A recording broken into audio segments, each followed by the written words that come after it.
Hello, everyone, and welcome to another episode of Vegan Proteins and Muscles by Brussels Radio. My name is Ben, and I'm here with Danny, Giacomo, Sawyer, and Alice. Today, we have a coaching roundtable podcast, which is, I think, the first time we've ever done this, which is exciting. So if you want to see more of these, please let us know in the comments or, feedback to us personally that you are enjoying these kind of episodes. We want to try to mix it up a little bit more, mix and match the coaches and get outside of just the usual pairs that we've been doing.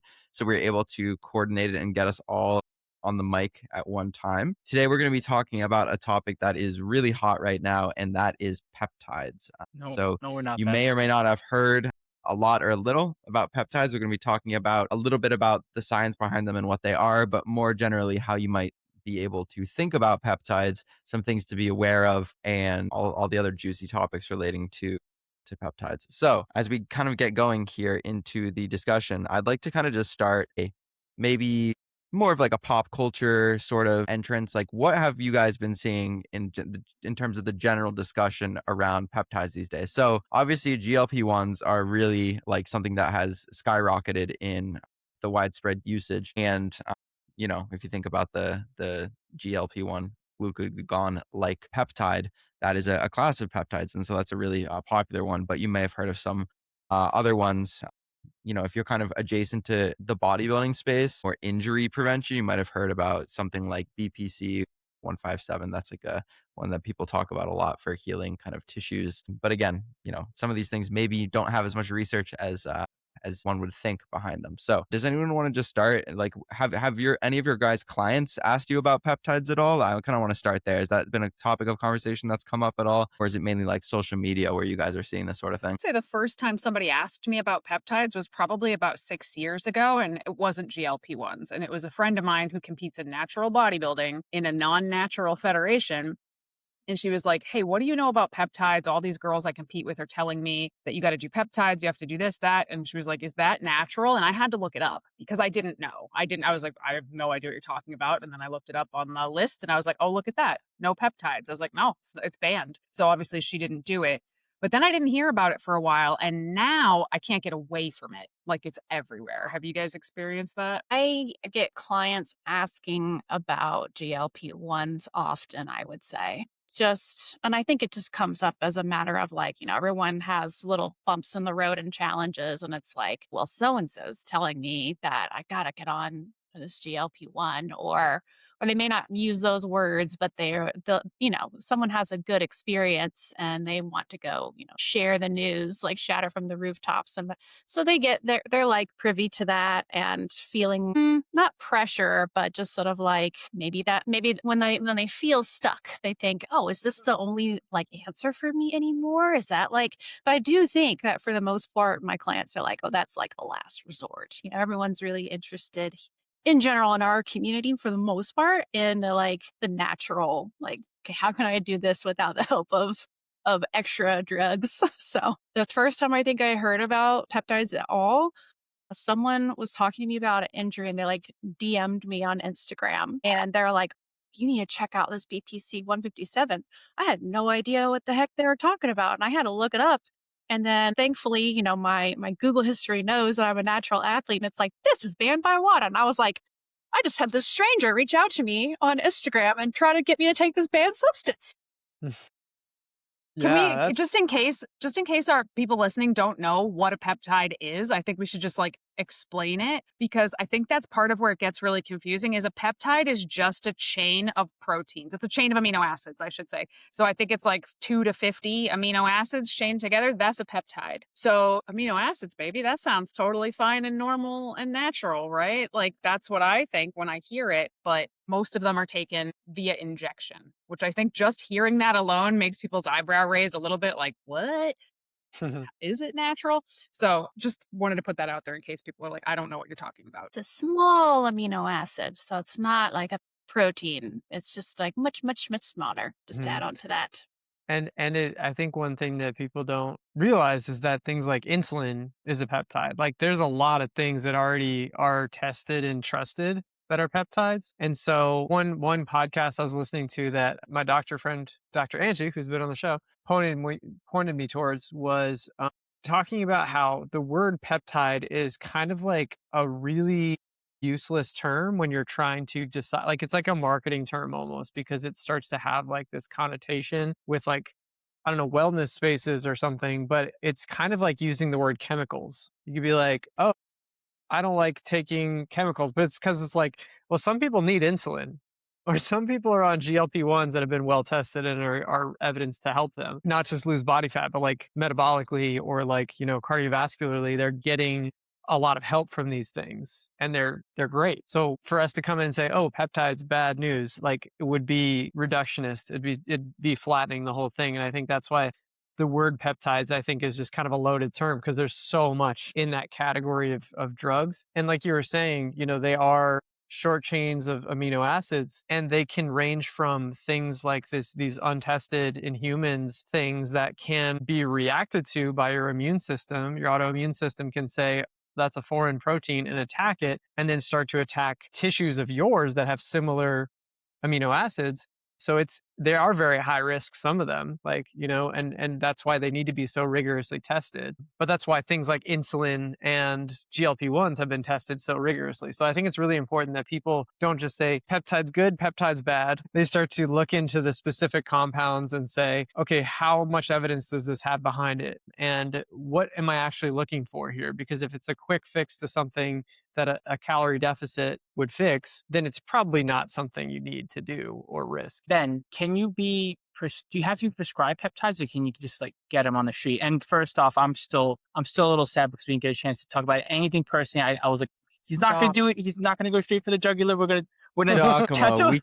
we can't catch up with five people on a podcast. We're gonna But it's spend 20 Alice's minutes on the birthday. intro. We have to wish That's Alice true. a happy Happy birthday. birthday, It is Alice. Alice's Yes, birthday. Okay. yes. It was yesterday. Sorry, I need to take it there. Sorry. Okay. But back All on right. track. Back on track. So can you get him on the street? Can I go to the corner and be like, yo, I need my peptides? Or do I have to Yes. go to the Well, doctor? well, that's the thing. You pretty much can.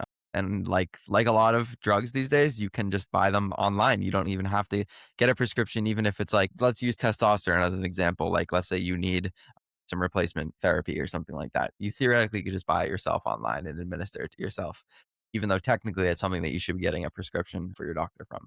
A lot of these things a doctor would never prescribe, and that's part of the issue because there isn't enough evidence surrounding them to prescribe them. They're kind of like some other, like, you might have heard of 𝐸𝐴RMs, which is like another class of, like, it's kind of like steroids light, except it actually has like more side effects if anything.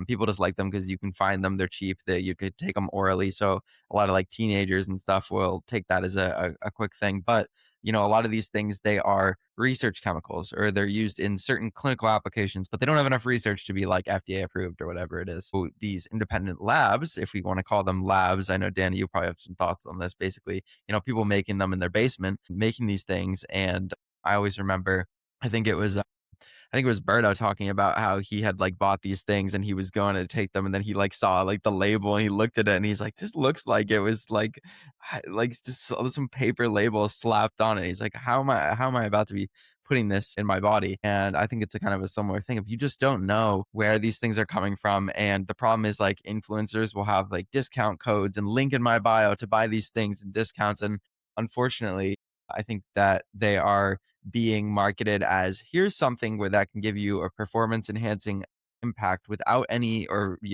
major side effects. They're not steroids, they're peptides. And so it's like this kind of like lighter thing, quote unquote. But actually, ironically, even though the steroids, that might be a little bit of a scarier term to people, there's probably more research on a lot of the steroids than there is on some of these things. Yeah. So I cannot tell you how much I love what you said, Sawyer, about like, it's like saying chemicals are good or chemicals are bad, because I was trying to think of a way to say exactly what you were just saying, that you can't, there's at least hundreds of these peptides being made, probably thousands at this point, and they all have absolutely whack names that you couldn't possibly memorize, like 𝐶𝐨𝐧'𝐭 and TB500, and it's all like names like that. So to just be like, oh, all bad or all good, I don't think that that's fair. There are ones that are prescribed by doctors that are really helpful. But I want to make it clear that I don't think that's what we're talking about today is those ones. I don't think we're talking about insulin or even semaglutide and 𝐿-tirzepatide and the other GLP-1s. I think we're talking about peptides as like a social experiment is what I feel like I'm seeing right now everywhere online. Like soccer moms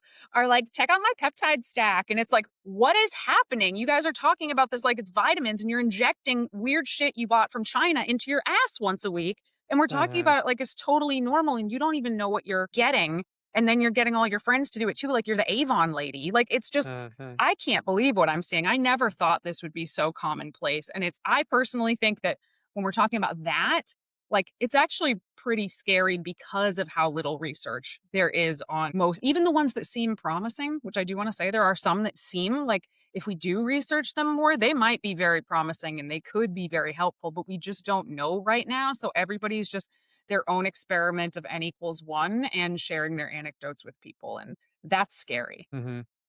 People want to be Absolutely. on the cutting edge of that, I think. And I do think it's just like marketing they did a great job with like making it just seem like it's like injectable B12 or something. Like it's just like a vitamin, like a little pick me up or Just to be clear, like, I was talking about as far as the athlete like landscape, any of these peptides that are not approved by the FDA, they do fall under like the S0 of like the WADA banned substance list.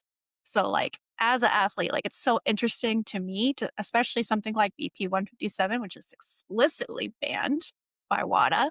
And I wish that it wasn't because I feel like to recover from an injury, like, how is that? Like, I feel like that's almost like borderline, like ethically wrong to keep that from this group of people. But it's shocking to me. It's really shocking to me. And so, as an athlete who competes in drug tested federations, like I can't try any of these, not a single one. They all fall under that unapproved general status. So Well, I think hypothetically, if I wasn't competing in a WADA drug tested organization as a natural bodybuilder, I think I'd still have a giant dose of skepticism.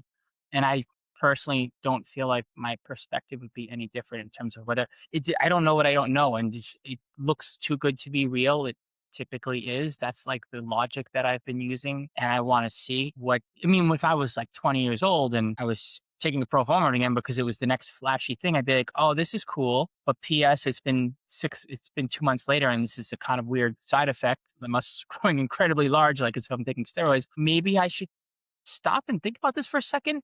But like this late in the game in my 40s, even without being an athlete, I'd still be really, really concerned about what I would be getting with something that's so new. It just seems so flashy that everyone's just like praising, being, hey, this is the new coolest thing. I don't really know how I feel about it just yet. Or where's the evidence? most of the evidence is in animal research, by the way. So anyone that's like on the internet and being like, oh, we've got research. No, we don't. Not really. Because animal studies, most of the time, the vast majority of the time, as horrible as it is testing on animals, most of the time it's completely like useless because it doesn't even translate into human studies. So I think BPC 157 specifically is an interesting one because you can get this stuff prescribed by, like, there are doctors that will prescribe it, but I'm pretty sure they're prescribing it off label. I don't remember I think the original reason was because it helps with healing in the gut.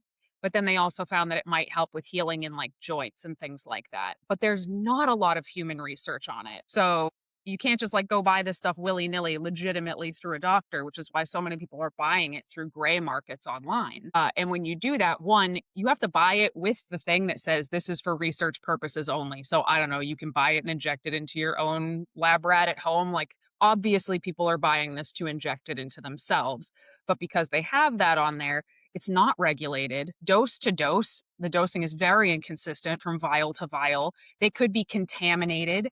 And you could have buildup of certain contaminants in your system. So even if you get the quote unquote potential benefit, there could be negative side effects. And one of the things with BPC 157, which stands for body protective compound, which sounds wonderful, right, is it helps build more vasculature to in your body and to injuries. But when we're building new vasculature in our body, if you have any kind of tumor or cancer or anything like that, and it builds new vasculature to that, it could also have that grow more quickly as well.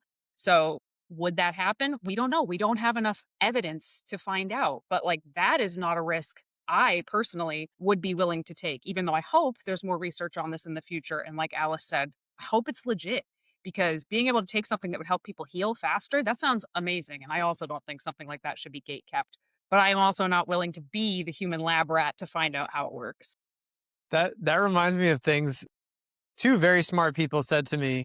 One is in this chat room, is Ben said one time, we were talking about supplements or something. He was like, this is really cool and really interesting, but like I'm okay being a late adopter because the risks are very high. And I really like how he said that. He was like I'm not closed off to this. Like it's not like a never, because there's no amount of evidence that could ever convince me of this kind of thing. It's a I'm going to wait for the evidence before I take a solid stand. Dr. Angie was telling me is that she will have people, this is more just like a shock thing for her, I think, and for just kind of to show us where we're at societally. She said that she'll have people who come into her clinic and will, she'll try to put them on, insulin, or she'll try to put them on statins. And they'll be like, no, I'm not doing those things. But they're on peptides, she finds out. And it's like, she's like, what is happening right now? She's so like frustrated with it, I think. I hate to be that person, but the Venn diagram of people who wouldn't get the COVID vaccine and the people that are taking peptides is a circle. So that is wild to me that people are like, I'm not taking that. There's no research behind this, but I have a special fridge for my 37 vials of peptides I'm having for dinner tonight. And that's totally normal and natural. And I feel empowered. So, to each their own, but it makes no sense to me. People being more comfortable with like the fact that there's like zero evidence yet versus like all the good science we have proving all the good these things like vaccines do. Yeah. Isn't that a psychological phenomenon where they have like where if you stand to gain something, it's like gambling. You stand to gain something, even though if it's a risk, you're like, well, what the heck? What do I have to lose kind of thing, right? And we all kind of take our health for granted anyway. But then if you stand to lose something, right? So if you're like, oh, statins are well studied and I've heard they cause this, or I heard they can still be problems with that. And I've been warned a million times by my doctor they might need to do other stuff too. They're probably like, well, it just sounds like all downsides, Well, there's no free lunch. And all of these medications and possibly the peptides, if they have positive effects, that's cool. But there are going to be side effects of everything. And we just don't know what those are going to be yet. And that's why it needs to be better studied. Agreed. I think people are a lot more comfortable taking peptides rather than like hormones. I heard it described like hormones, like they're going to replace your natural hormones. And so when your body detects that your hormone levels are too high, your body can shut that down. And that's the scariest thing about, say, like male bodybuilders. And it's so common for them to be taking a lot of testosterone and not cycling it.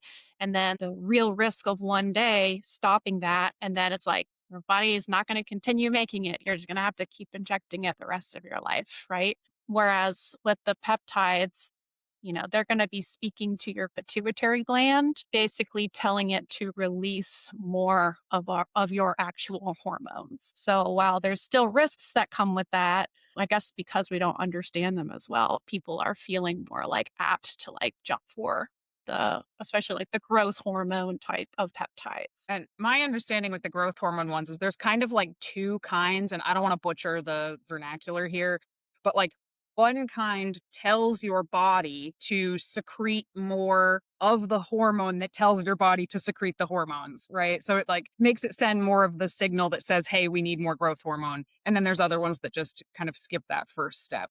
And again, I don't want to butcher this, but my understanding is as of right now, one of them is actually closer to the hormone replacement therapy, where it's like, if you do it for long enough, you might actually kind of adapt to it and stop producing your own hormones as much. But again, like we just don't know. So just taking these all willy-nilly and the way that we talk about them like they're kind of like they're nothing, like they're supplements or protein powder or you're taking vitamin C, they're not. You said before we even started recording, and this is a lot closer to taking steroids than I think most people are willing to admit, and that's one of the reasons that they're banned. I feel like it's just a cultural perception. Like people associate steroids with big, like, juiced up bodybuilders, and they're like, I don't want to take steroids, but they're like, oh, peptides, I don't, I've heard a little bit about those could, I want to know It's more. got I pep had a in the name. client. How could it be bad? Yeah, exactly. Right. Right. It's got to be Pep. positive.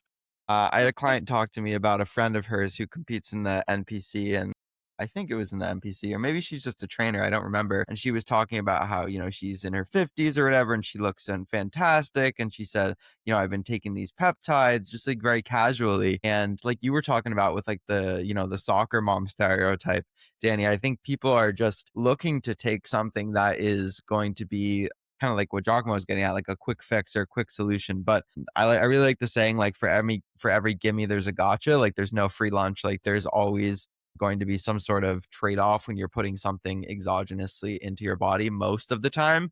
And again, like, I'm not anti-medication. Obviously, medications have their application, and a lot of them have side effects, but for most of the people taking these medications, the side effects are well worth or well tolerated compared to the effect that you're getting. The thing is with these peptides, first of all, we don't even know if the effects are that robust. Second of all, we really don't know much at all about the side effect profile. It's like the people who are taking these things are I hate saying this, the guinea pigs, because obviously we don't like the idea of animals being tested, but they're kind of trying, they're the ones who are on the front lines trying these things out. And I just think, like what you were saying, Sawyer, like the risk to reward ratio for me is just so not there. Like I really think that people need to, if they're considering, like, if you find yourself thinking, I wonder if those things could give me an edge, I think my recommendation would be catch yourself with those thoughts and really like look to see at your current routine and say, like, am I truly doing everything right now that I could be within my control to get the results that I want out of my efforts? Because most people, I think, are taking these for body composition or health. And really, I would say, ask yourself, like, are you really maximizing, all of these variables and these vectors before you're considering exploring this route? Because if you're not, I think that there's a lot more low hanging fruit, and you might just be looking for a shortcut. And again, that's human nature to do that, because we're, as humans, I think we're generally just like lazy and like low effort stuff. But that's not, conducive to long-term health and fitness for sure. Yeah, exactly. People are looking for shortcuts when there's so many basic things that they can do through trial and error to see if they can get there by. I feel like the longer you go at it, the more likely you're going to build up stress when it comes to focusing on fitness, when it comes to making more of a marathon than a sprint, meaning like you're started exercising when you're 20, now you're 40 or 50 or 60 or whatever, or you've been exercising for 10 plus years straight, or you have more responsibilities on your plate now than you did in the past, but you're still trying to make this thing work. You're still trying to get results. You're still trying to recover and train harder, and it's not working. And so there's this shiny object in front of you that could potentially help you recover faster, and maybe in ways it could. And you're like, you know what? I don't care about the risks. I'm willing to take the risks. I'm going to be that person. But then I say to myself, you're using this thing as a tool, as a fix, but the root of the problem is still going to be there. And where are you going to be after the fact? So that's kind of the way that I see it. It's like, are you basically enabling a lifestyle where you don't find solutions, even though this is a solution and you don't care about the risks? Or are you auditing your life and figuring out how you can make things work better? Are you sleeping well? Are you managing your stress well, or considering what you could take off of your plate if your health and your fitness are more of a priority for you? Are you doing those things? And if you're not, are you willing to accept what you're going to feel like and what your recovery is going to be like, and know that that is what your body's capable of, instead of trying to take this path and potentially cause other problems, or get you, as Ben said, in a low effort kind of scenario where you, and I hate to use the word because it's negative, but like you're lazy about what you could be doing to better yourself as an athlete or to become healthier. I think the second most common thing that I've had people come forward with me about like GLP-1s is like how many people have tried it now and it actually hasn't worked for them. And now that we've got, I don't want to say like the data, but at least like enough like anecdotal, maybe physicians have a little bit understanding, like the messaging is getting better about how, like, yes, these are going to be super helpful in moving the needle for your weight loss, but you still need to have the underlying like good habits. You still need to be eating regular meals. You still need to ideally be lifting weights. You still need to be getting good sleep, just like you're saying, 𝐤𝐿𝐵. And if you just inject these GLP-1s without all of those things, chances are it's not going to work for you. Or your doctor might give you some massive dose that literally strips away all of your appetite. And so you literally can't eat anything. And so, okay, duh, we're going to start having weight loss. It's going to be crash diet 101. And bam, there goes your muscle, like all your hard earned muscle. So, yeah, that's it. Yeah. That's what I was thinking about something earlier when I was thinking about the folks that were kind of anti-vax, but then decided to go for these peptides. And maybe I wasn't fully fair on that because I understand that, people don't like to be told what to do. And that's kind of what the government was doing. And I think that was a big part of it. And I certainly understand government distrust and all of that. But I think that a lot of people have this idea in their head that these things are not regulated and not FDA approved for the reasons people are taking them, because big pharma wants to keep us sick because that's how they make their money. A lot of people think big pharma is the super evil industrial complex, and yeah, probably kind of. But what I don't think people realize is that the wellness industry is 4 times the size of the pharmaceutical industry. So I just looked it up to make sure I wasn't misquoting, and the pharmaceutical industry is worth about $1.8 trillion, which is an insane amount of money.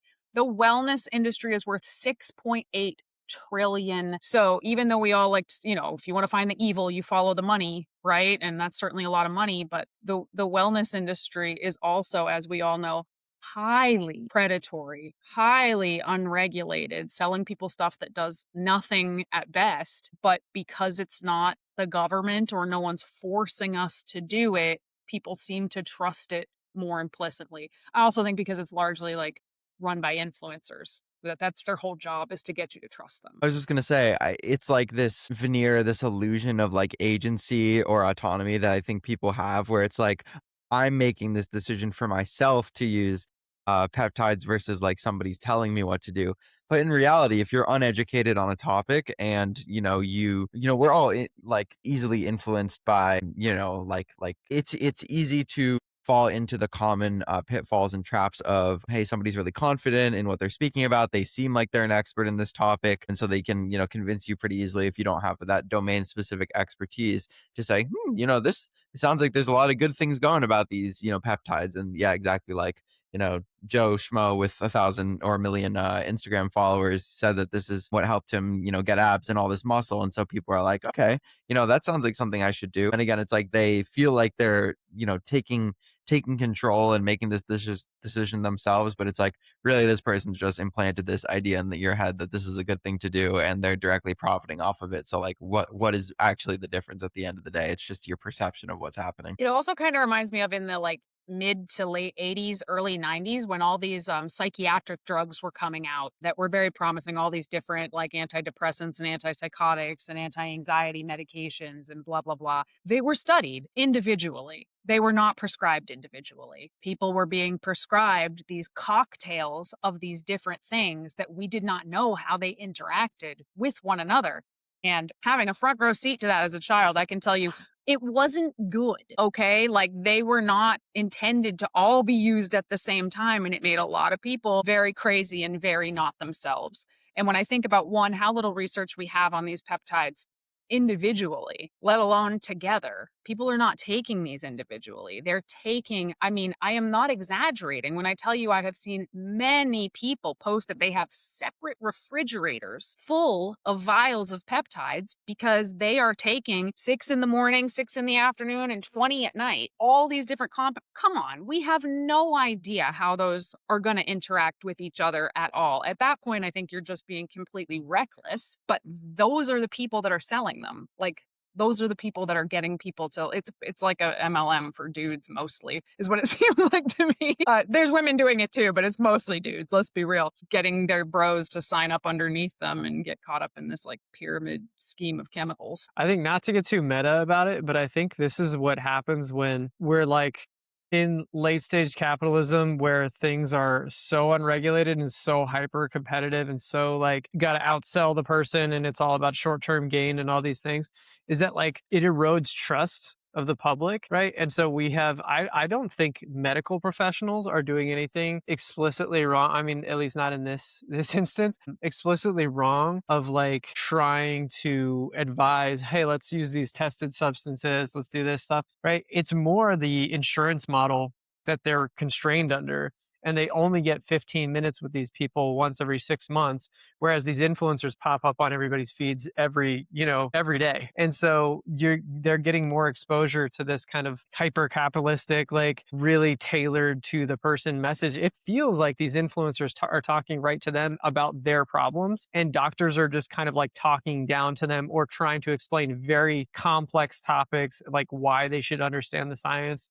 and why they should take these safer drugs in a period of 15 minutes without barely having time to even listen to them talk about their issue. So it sounds to me like it's really just like the system has kind of failed a lot in a lot of ways because, and for a lot of the same reason that other industries have failed, which is that there's a lot of profit incentive being pushed to the forefront of everything, and it makes everything shittier and erodes all kinds of trust like throughout the whole entire industry. And so that leaves a lot of people vulnerable to other people who recognize, I see my opportunity here to sell to these people who have been underserved or mistreated by this industry that's gotten shittier. So it's like a never ending loop of just screwing people over. And I even saw a meme recently that was like, why does it feel like every industry is just one big scam now? And I was like, I feel like most people could relate to that. Like every industry has at least some actors that are like at the top, but somehow just scamming people. Like the people that are most rewarded in this system are the people who are the least credible and the least helpful because they're just the best at selling. And they're so confident in the bullshit they're spewing. Yeah. Okay, so I'm going to create a little time capsule for Salesman. everyone here. I want to take a vote, right? So it's June 17th, 2026. And I want everyone's prediction here in, let's say, 5 to 10 years from now. Are there going to be any peptides that are going to wind up on the list of acceptable peptides to take and no longer banned? And if so, what are your predictions? Yeah? Absolutely. Something like, the BPC 157, I think, because that's, I don't know. I feel like it's been around a long time. There's a lot of curiosity about that one. I think that's probably like one of the main ones that people are going to be putting a lot of their like research into and coming up with similar solutions. But yeah, absolutely. Oh, interesting. I think there's a handful of them that are going to be, at the very least, they're going to be studied to a point that we are going to know for sure, yes or no, are these safe? I think there's a bunch of them that will be. The one that scares me the most is the one that increases women's libido and also makes you very, very tan. Mm-hmm. Mm-hmm. Yep. There are uses for that. It's you get deep into a prep and your testosterone's low. Those thoughts just crossed my mind. Like, how do I deal with these side effects? It's not testosterone. Like, no, it's I not know. anything Not like related, that. but I know what you're talking about. And also, we Yes. know somebody that has taken the one that makes you really tan. And yikes. It's Ah, not good really luck. tan. It's like No. orange. Yeah, you don't want that. Yeah. What's Ben? You're eager to. I think. Oh, are you taking the opposite stance here? I am, and the reason I'm taking the opposite stance isn't because I don't think that there's going to be enough research to say that they're like safe or effective. I think sometimes just a lot of these organizations have a very harsh like we are anti-drug policy, and it takes a lot to like flip the tides on the way that they view certain things. Maybe to the point where people can get medical exemptions for these things, but like, hey, like, there are certain drugs that are well studied and like, these are things that help people. Like, let's just look at beta blockers, for instance. Like, some people take beta blockers for other reasons, but they're still banned in, drug tested competitions for, yeah, they are you have to get a medical exemption to use them. So I still just think like a lot of these organizations, they're just very like their stance is just like anti-drug. So unless there's some compelling reason for them to change their stance, like I think even drugs that are quote unquote safe and effective are still banned. So I'm going to take a little bit of a different stance, but do I think maybe that there could be like medical exemptions in the way that certain drugs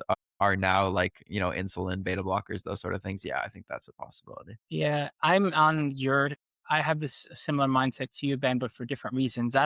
It's less about, well, yes, to give more context here, just because something's safe doesn't mean it's not going to be defined as quote unquote doping, right? Even though there's a gray area here, because if it's helping you heal faster, but it's not making your muscles grow bigger, is it actually doping? But I I would be surprised if WADA was like, yeah, we're cool with this. I feel like they would still classify it as doping. That's my opinion. That's what I think. I don't like, but with the exemption use stuff, I feel like that would be a possibility. Like how you see some bodybuilding organizations, for example. And I'm sorry we keep using bodybuilding as a sport that we're familiar with when it comes to all these tests and regulations and whatnot. But they have therapeutic use exemptions for different kinds of things that would otherwise enhance your performance if you were using it for that particular purpose. But I don't think we've heard from you, sorry, either yet, but I'm curious to hear what you're thinking, Danny. I was just going to say, I agree with you. I don't think any of these things are going to come off the WADA list. Like, I think if Okay. they're on there, they're going to stay on there. I think there's tons of stuff on the bodybuilding banned substance list that shouldn't be on there, but it is. I don't think that's going to change. But I do think they'll be like FDA approved for the purposes that people are using them for now, Gotcha. or not, you know? So yeah, anyway, Sawyer, go ahead. Yeah, I don't really have anything to add. I agree with that. And I don't know enough about the bodybuilding world to to comment anything about that. But no, I definitely, in terms of medical uses, I think we'll get comfortable enough with some of these to see them prescribed probably at some point. In the WADA, like, I guess, like, world, a lot of the sort of like approach that they take looking at like whether or not to ban something is like, does it give the athlete like a strong advantage? And that's a lot of the rationale they'll use for something like BBC 157, the ability to heal and recover faster. Once we get to a point where the research is good enough and enough of these are approved and we find a good enough quality one, I just do think that it would be like wrong to keep this from certain people when it becomes like the norm in medical treatment. You know what I mean? You know what I mean? At least for that one. Go ahead. I think a lot of stuff that they say, like, oh, does it give somebody an unfair advantage? I don't. This is a kind of a side topic. I also just think that anybody that has enough money has an unfair advantage because they have more time to pursue more recovery methodologies and special PT and special this and special that. So I don't know. I think there's lots of stuff that isn't a quote unquote banned substance that still gives people quite the advantage over other people that don't have access to it. So for that reason, I think some of the ones on there are a little bit silly, especially when they do have other legitimate medical uses. I think that's true. I think it comes down to like the magnitude of impact as well. Like, you know, there might be able to, like, I think you make a good point, Danny. Like, obviously, having more wealth is a resource in and of itself that lets you then divert your energy and attention to other things. But, you know, with infinite amounts of training and the perfect nutrition and sleep and recovery, that still only gets you so far as opposed to then having like, you know, super physiological enhancement. So I think that they attempt to draw the line in a place that is very close to about as natural as you can get, as opposed to maybe some people are like, you know what, I think I could, you know, that line can move a little bit this way. So I think it's, yeah, there's a lot of interpretation up Yeah. for debate there. Hey, that's an interesting question. Are we considering people that take peptides natural, or where do we draw the line? Because it's obvious like some people need medications to live So well. they're all banned, Sawyer. They're all banned. They're all, I you can't know. compete in natural, you know? Yeah, I guess I mean like more societally, like what would you call natural, like as a just person to Well, person? I guess that's I'm the curious thing, about that man, is like, concept. I feel like a couple years ago, most people would have said anybody injecting stuff into their bodies to make their joints heal faster, you would have been like, that's not natural. But the tone has shifted so much to the point that it's just kind of seen as way more normal. And that's just been like a really weird. And I remember telling Giacomo about this, like probably like 2 years ago. I was like, I can't believe what I'm seeing. This is like people are eating these like breakfast cereal at this point. And it's only gotten more so since then. So I think most people would say, oh, yeah, that's fine. Like if you could just order it online, that's fine. But I mean, I don't feel that way. Yeah, me neither. No one's really coming out and saying like, peptides are bad, I feel like. And maybe when there's more voices coming out with some warnings, people will start thinking more about it. I think it's because it's like the way that they're framed. It's like a compared to what? Again, it's kind of this idea of like it being like a PED light, like, hey, you know, here's how to get all these positives that you would get from, you know, steroids without actually taking the steroids or something like that. And I'm like, again, it just comes down to me. It's like common sense. It's like, really? Like you honestly think like that like, wouldn't bodybuilders be using these things if they were so effective, like instead of the steroids themselves? So I think, again, you got to apply your critical thinking skills and just really like ask yourself, how long have these things been around for? You know, who is taking them? Who is promoting them? And I think you'll see that there's a lot of holes in in the way that they're currently being talked about. I just think it's so wild. Like, can you picture your like grandmother talking about taking steroids or performance enhancing drugs?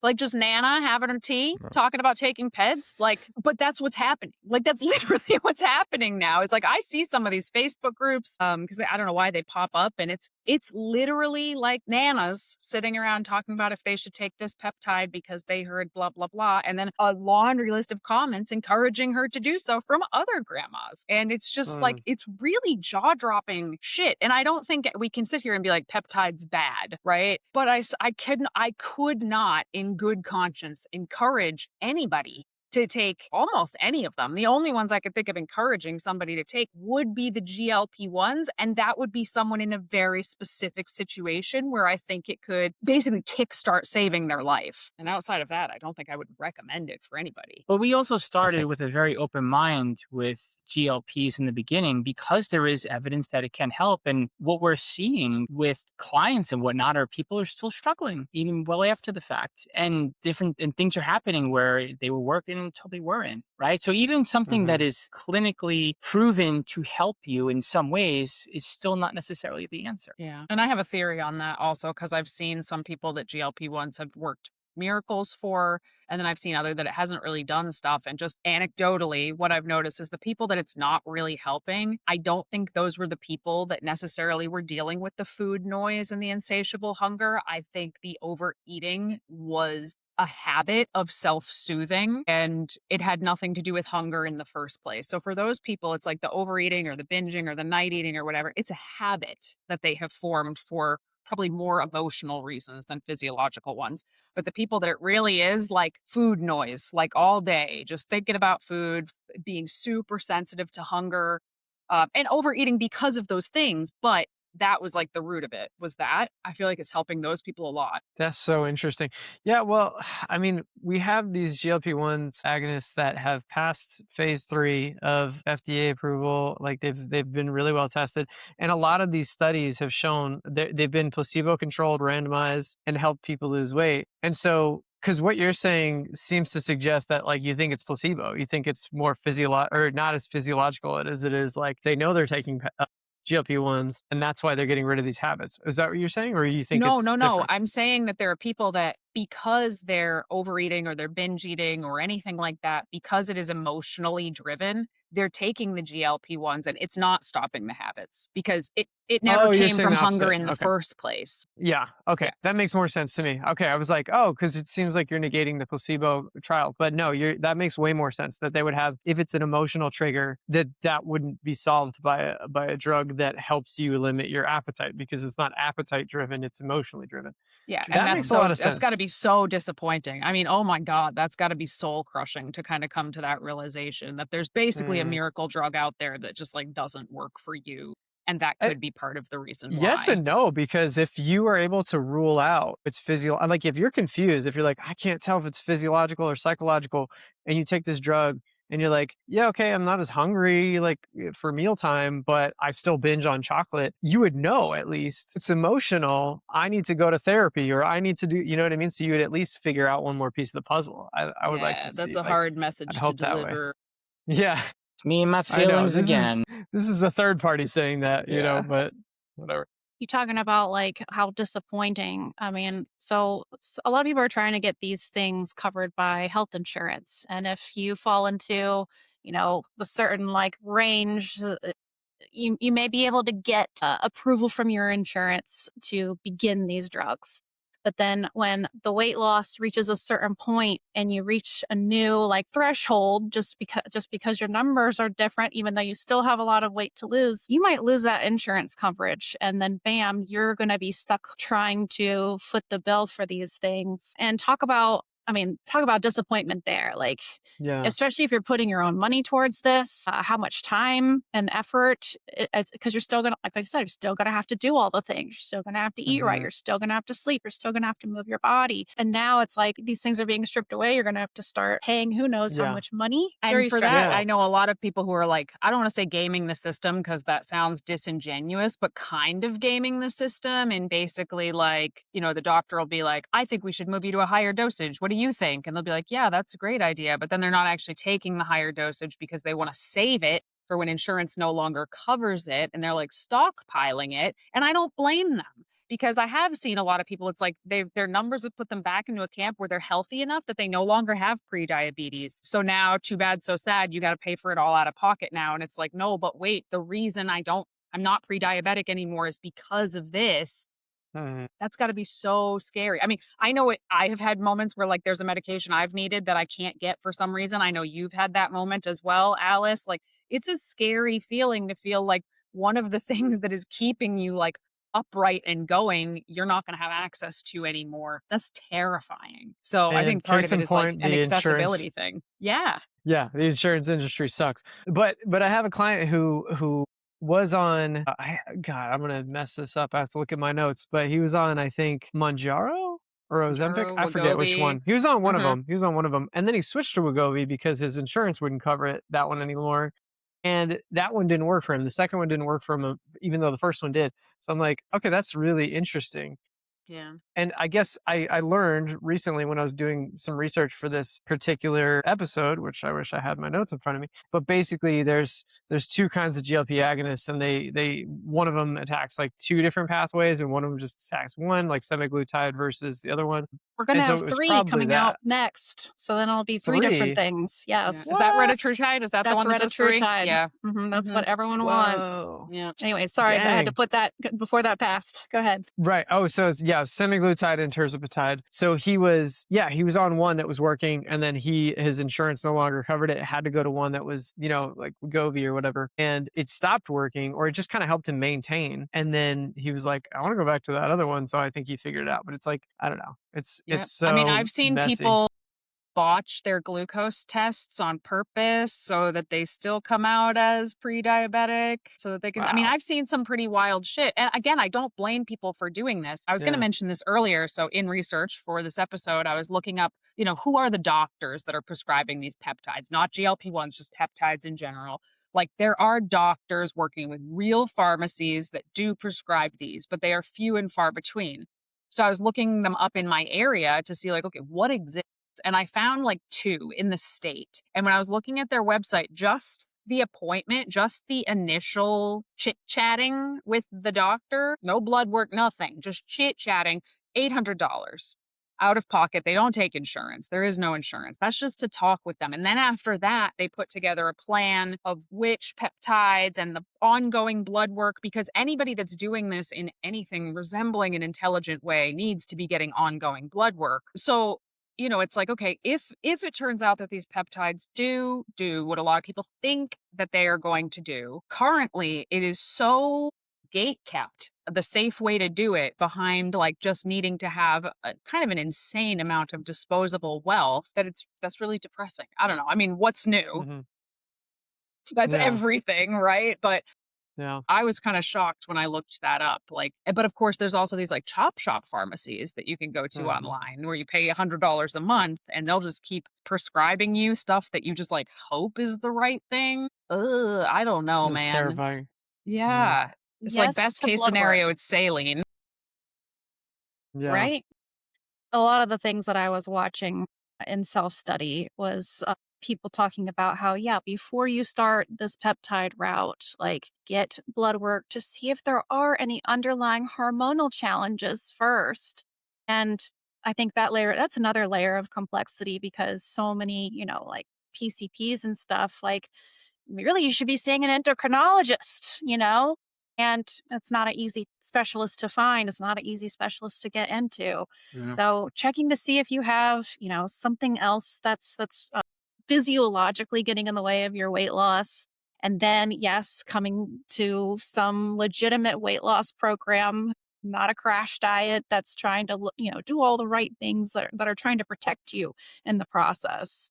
And then, that's when you start thinking about adding peptides onto the whole pile. So I appreciated that about a lot of the stuff, a lot of the influencers I was listening to and physicians. I feel like people don't Yeah. say that enough. I mean, some of these peptides, copper peptides, a lot of people taking copper peptides. I forget why. A lot of women are actually taking this one for like skin and hair and stuff like that. But like you can get copper toxicity. Like that's a thing that can happen. So even if somebody decides to go one of these routes and get these from a gray market, It's not like your vitamin that you take every single day. It's like some of them should only be run for like 6 weeks at a time, and then you take this much time off, and they are all different schedules that should be followed. And really, who came up with these schedules in the first place, since there's no research on any of it? Like, did someone just make this Uh-huh. up? It's just, again, I hope that some of these turn out to be as good as it seems like they might be. But right now, short of going to one of those $1 million doctors that who could afford to do that, like, you couldn't get me to take one of these. And I'm usually like too afraid